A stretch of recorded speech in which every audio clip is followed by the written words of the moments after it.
It goes hickory dickory dock. It's time to stack the blocks. Hickory dickory hickory dickory hickory dickory dock. Hey everybody, this is Terrence Price, and welcome back to my building blocks breakdown video. This is part 2. In the first part, we talked about the overall idea behind the song and the title itself. We also annotated the hook. In this video, we're going to be talking about verse 1. So without further ado, let's go ahead and get started. Sick of the Cardi B's and you Barbie queens and you carbon fiend. Up on my opponents, your soul is the culture. My dome's an exponent with bars and schemes. I start the first verse off by calling out two of the more prominent rappers in the modern age, Cardi B and Nicki Minaj. Nicki refers to herself as Barbie. She's also known as Queen of Rap. Additionally, Nicki has an album called Queen. The cover is very sexual in nature and it has an Egyptian theme to it, which is often associated with the occult. The album is also 66 minutes in length, and like I stated earlier, the number 6 is often used in the occult. There's absolutely no denying the influence that Cardi and Nicki have had, as so many female rappers sound like them, but in my opinion, that's not a good thing. Female rappers quickly realized that just being raunchy and edgy wasn't enough anymore. They had to become as close to what they were rapping as possible, which we saw unfolding starting in the 2010s. In the late 2010s, we saw the rise of rapper Cardi B. The first female rapper who was previously a pole dancer ended up becoming one of the biggest mainstream female rap superstars ever after dropping Bodak Yellow. Following in Nicki Minaj's footsteps, Cardi embraced her promiscuous past and channeled it in her music. Unlike Nicki though, Cardi had actually lived her raps. She was actually in the club doing all types of degenerate acts to make some money. This gave her a level of authenticity that no other female rapper had achieved at the time. It was like the drill era for women rappers. Cardi was really out there sunning herself, not just rapping about it. Soon, Cardi was becoming the biggest female rapper out there, following the same gimmick started by Lil' Kim and further popularized by Nicki Minaj. Because Cardi was actually what she painted herself as, the fans couldn't get enough of her, and she had set the bar a notch higher that the new women on the rise had to live up to. This led to the rise of rappers like Megan Thee Stallion, The City Girls, Sukihana, and the worst of all, Sexy Red. Whether it's Ice Spice, Meg Thee Stallion, etc., the vast majority of the lyrics you hear from these women are extremely sexual in nature. Hence the line, sick of you Cardi B's and you Barbie queens and you carbon fiends. Now you might be wondering, what's a carbon fiend? Here's where things get deep. In chemistry, carbon is known as the king of elements because of its ability to bond with many different atoms and form a multitude of compounds. Atoms are known as the building blocks of matter, as they cannot be broken down. However, there's a double meaning here, as Adam, A-T-O-M, also means Adam from the Bible, A-D-A-M. Adam was tempted by Eve in the Garden of Eden to eat the forbidden fruit, the fruit of knowledge. In Genesis chapter 2, verses 16 and 17, God tells Adam not to eat the forbidden fruit or he will surely die.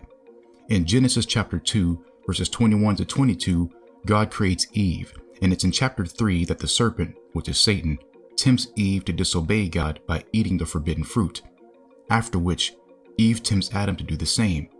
So, what exactly am I saying? Well, in this metaphor, the artists are Adam and the record labels are Eve because they use fame to entice artists to eat the forbidden fruit. Now, while the Bible never specifically mentions an apple, it's been used in media as symbolism for the forbidden fruit and for temptation. Adele's music video for Oh My Gosh is a perfect example of this.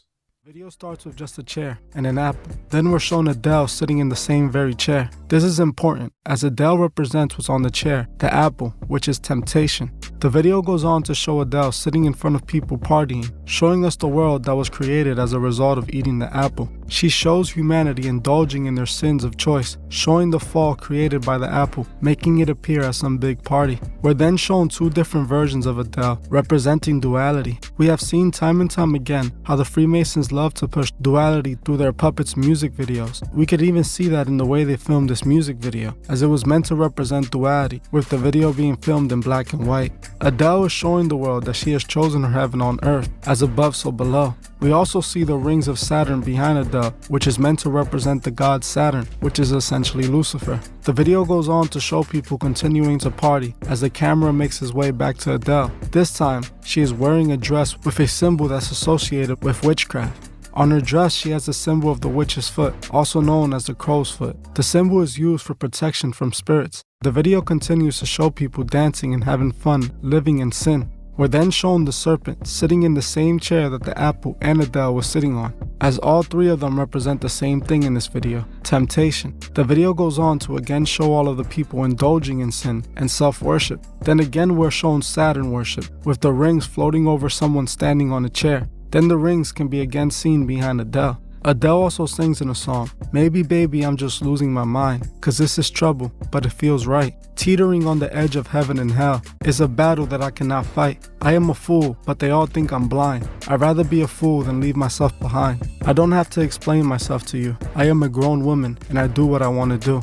Adele clearly is owning up for her decision to choose Lucifer and self-worship instead of God and eternal life. She is aware of the consequences, but doesn't want to change her ways of sin and rather embrace it. And we can see this with the end of the video. The end of the video shows sin taking over. We see the people succumbing to their sins of choice, as it then shows us the chair Adele was sitting on and the serpent on fire, which represents hell. As the video ends, we see Adele still choosing to eat the apple, signifying that she has still chosen sin. Even though she knows it's wrong, she is still choosing to live in sin. She knows that it will all come to a burning end, but still chooses to live free from God's judgment, as she feels she just wants to have freedom. It's clear the entire video was based on the story of the fall of humanity in the Bible, when Lucifer tempted Eve to disobey God's command by eating from the tree of good and evil. This was the very first sin humanity ever committed. Eve did it because Lucifer convinced her that if she ate from the fruit, she would be as a god knowing good and evil. Eve chose to eat the apple, as what Lucifer offered her just felt so right, so she ate, not knowing that God forbid her from eating the fruit, only trying to protect her and Adam. The video clearly shows Adele choosing to eat the apple herself, choosing what Lucifer offered her, to be a god and to do as she pleases. In the music video, we saw the apple, the woman, and the serpent, and then we saw it all come to a burning end. This is what Adele and the biggest artists in the music industry represent. They have chosen sin over God and are leading their fans to do the same. Fame and notoriety have become something of a drug in modern society, and record labels use this to convince artists to sell their souls for fame. So, going back to the phrase, carbon fiends, I'm calling fame a drug and the artists drug addicts, or drug fiends, or in this case, carbon fiends. And last but not least, remember how I said that the number 6 is often used as occult symbolism? Well, if you look at the periodic table of elements, every element has an atomic number. Can you guess which one is number 6? That's right, carbon. It's the life that we living. Sick of the Cardi B's and you Barbie queens and you carbon fiends. Up on my opponents, your soul is the quotient. My domes and exponent with bars and schemes. Accurate darts it seems. I'm a target stream, so I start the steam. Ain't no M, I'm always supposed to hip hop the fake start to speak. Y'all got 8 when I mark a beat. The next few lines build on my previous statement about artists selling their souls to record labels for fame and fortune. In the music industry, it is quite common for record labels to own a large percentage of the artist's publishing, tour revenue, merch sales, etc. One of the more prevalent contracts is known as a 360 deal, which often has negative connotations and for good reason. So, with that in mind, we can now analyze the bar, your soul is the quotient, my dome's an exponent with bars and schemes. The term quotient is used to describe the end result after dividing a set of numbers. In the music industry, this would be not only the artist's revenue, but their soul as well. To sell your soul means to go against your morals and values for some type of gain. In this context, it's fame. If you look, a lot of rappers and singers were much different when they first started, but became darker as they achieved greater notoriety. Beyonce, Nicki Minaj, Rihanna are just a few examples. See, a lot of famous artists are what is known as an industry plant, where their sound and appearance are shaped and molded by the labels, and they receive major backing from record executives and see massive success. Drake, Sexy Red, Cardi B, Lil Nas X, the list goes on, but you see my point. The labels made them. They gave them their identity. So, their revenue, and even a part of their soul, is divided up amongst their team.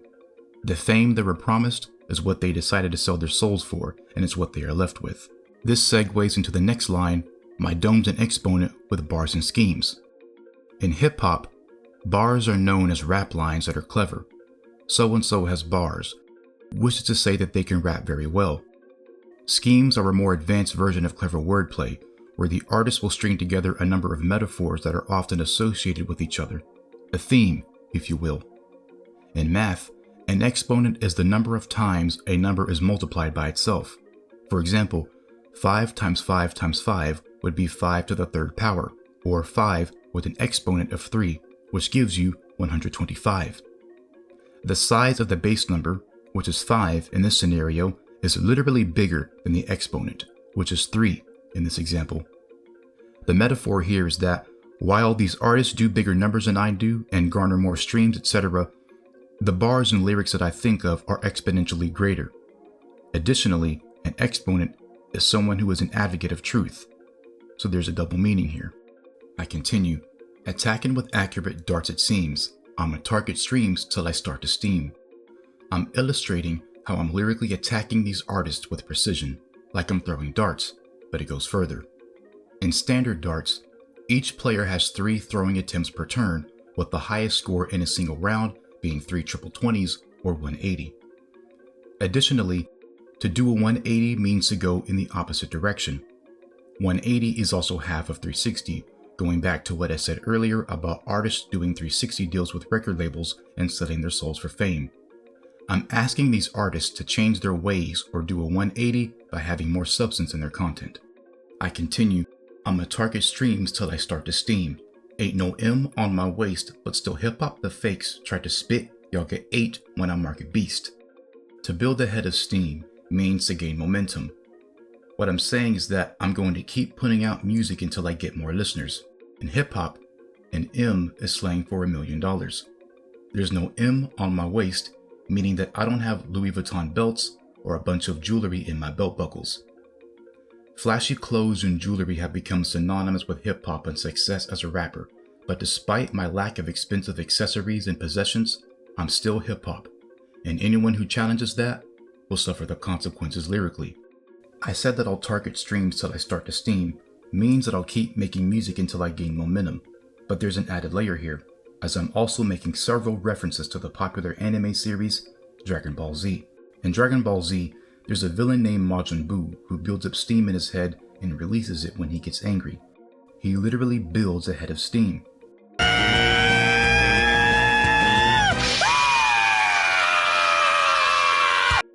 Additionally, he wears black and white pants with a gold buckle that has the letter M on the front. Lastly, to spit is slang for rapping. I'm calling rappers who lack substance and only talk about cars, money, and clothes fake, and if they try to spit or rap against me, they'll get ate or destroyed lyrically. Continuing the Dragon Ball Z metaphor, Deborah is another villain that appears in the Majin Buu arc, and he possesses one of the most dangerous techniques in the entire series, the ability to turn people to stone by spitting on them.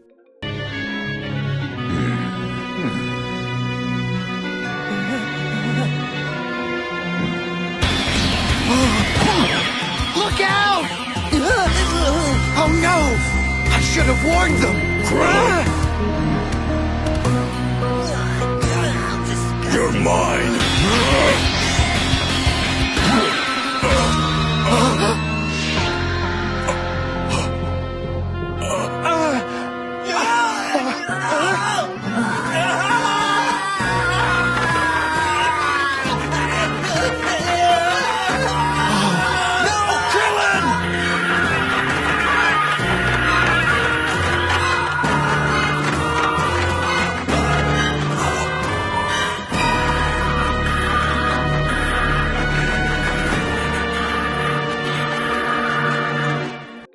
Deborah eventually faces off against Majin Buu and tries spitting on him to turn him to stone, but Buu dodges it with ease. Majin Buu then counters by turning Deborah into a cookie and eating him.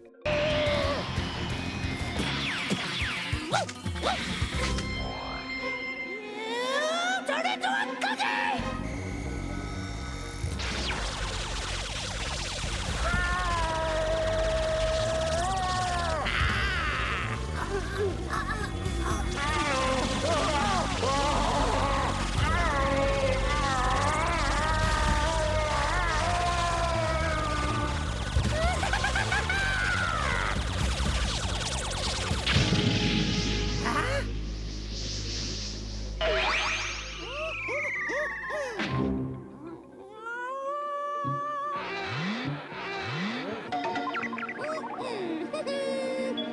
In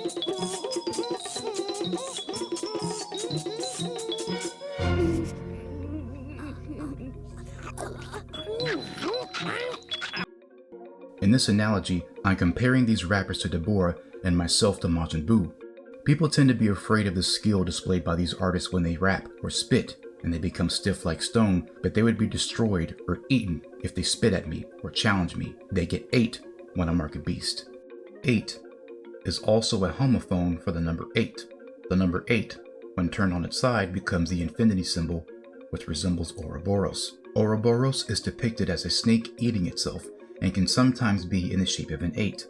This symbolizes an eternity of death and rebirth. This belief is rooted in alchemy, which is a direct contradiction of Christianity, and that we must depend on Jesus Christ for salvation, and there will in fact be an end time. This also connects back to my earlier reference of Satan being the serpent in the Garden of Eden. Additionally, remember how I said earlier that Majin Buu has an M on his belt? Well, Deborah has one on his forehead. In Dragon Ball Z, there is a wizard named Babidi who places evil beings under a spell so he can control them, and once that happens, they are marked with an M, which is believed to stand for Majin, hence the name Majin Buu. The term Majin roughly translates to demon or devil in Japanese. There's also a theory in the DBZ fandom that Babidi's M is symbolism for the mark of the beast mentioned in the Bible. And what's the mark of the beast? 666. Convincing enough that Dragon Ball Z is Illuminati propaganda, maybe this will convince you. The last saga, known as the Buu Saga, is about an evil wizard named Babidi. Babidi is taking the souls of the fighters that he can use them to collect the energy and revive an evil monster by the name of Buu. Later we learn the name of Babidi's father, which is, you guessed it, Bibbidi. Bibbidi, Babidi, Buu. A clear reference to magic or sorcery which is banned by God. When a fighter sells his soul to Babidi, they get a mark on their forehead, which is a huge letter M. M for Mason, M for magic, M for mark of the beast. You decide. But do you think I'm crazy? According to Dragon Ball Wiki, the word Majin literally translates to demon or magic. What's interesting to note about this, Babidi literally hangs with the king of demons, Deborah, who happens to look exactly as the devil most people in America depict him as. This ties back to what I said earlier about how these musicians sell their souls and often use occult or satanic imagery or references in their music. I'm also saying that if these artists go against me, they'll be marked or bruised lyrically.